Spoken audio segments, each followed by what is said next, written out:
No, pero sí conocí un amigo que vivía con su familia y en su cuarto tenía una litera para él y su hermano.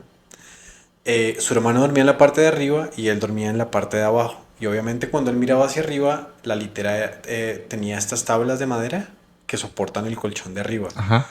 Él tenía una colección de mocos. No, Lo llamaba el cementerio de mocos. pero duros.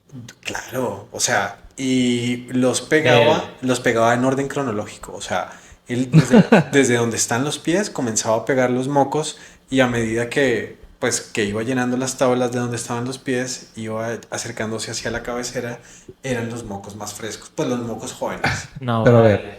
todos creados Por él, ahí, todos estando creados, ahí. sí, O sea, no es de que estoy en la sala y este es no, un buen moco. Lo voy a llevar. no, sabes que nunca le pregunté, pero Le di, no, le di dos. pero hacía eso y claro, tenía lleno de mocos la parte de arriba de la litera.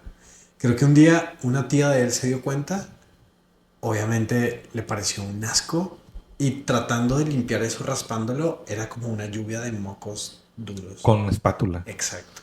No, pero tu amigo tiene problemas, ¿no? Sí, era un Y asco. mocos. Un moco.